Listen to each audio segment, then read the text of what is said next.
இதெல்லாம் எந்த அடிப்படையில சொல்றோம்னா, அந்த காலத்துக்கு ஏற்ற மாதிரி தான் ஒரு யோகியே உருவாவார். இப்ப நீங்க தியானம் பண்றீங்கன்னா, உயர்ந்த நிலைக்கு நீங்க போகணும் அப்படின்னா அதுக்கு கூட ஒரு காலத்துக்காக காத்திருப்பாங்க.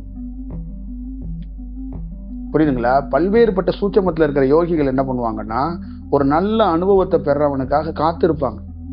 அவன் இந்த காலத்துல தான் ஞானம் அடைவான், அந்த காலம் வரணும். அவர் கண் கலங்குவார். நல்ல நல்ல நிலைக்கு வந்துட்டோம், ஆனா முழுமை பெற முடியலன்னு வருத்தப்படுவார். ஆனா கொஞ்சம் வெயிட் பண்ணணும் அந்த டைம். அப்பதான் அந்த அந்த நாடிகள் ஒன்றா இணையறதுக்கான சூழல் வரும். ஞானம்ங்கிறது ஒரு சின்ன இடத்துல ஒரு ஸ்பார்க் வந்துட்டாவே நீங்க ஒரு இறை நிலைக்குள்ள உங்களுக்கு ஒரு அனுபவம் வந்துருங்க. ஒரு சின்ன ஸ்பார்க் வந்துட்டாவே நீங்க என்ன பண்ணுவீங்கன்னா புதுசா யோசிக்க ஆரம்பிச்சிருவீங்க. அடுத்து இன்னொரு ஸ்பார்க் வந்துருச்சுன்னா வேற மாதிரி யோசிக்க ஆரம்பிச்சிருவீங்க. அடுத்து இன்னொரு ஸ்பார்க் வந்துருச்சுன்னா வேற மாதிரி யோசிக்க. நான் சொல்றேனே, ஒரு அனுபவம் வந்தோடனே முதல் படியிலே மூழ்கி போயிடுறாங்க.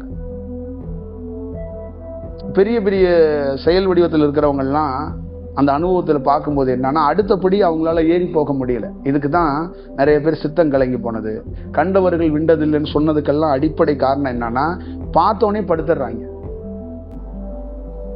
இப்போ ஒரு இறைவன் காட்சி கொடுத்தாருன்னா அவ்வளவுதான், முடிஞ்சு இந்த இடத்துல இருக்குல்ல. அப்ப காட்சி கொடுத்தும் கரைஞ்சு போகாம ஒருத்தன் உட்கார்ந்து இருக்கணும். அப்ப அந்த மாதிரி ஒரு அனுபவத்தை பெறதுக்கு கடந்து மேல போகணும்.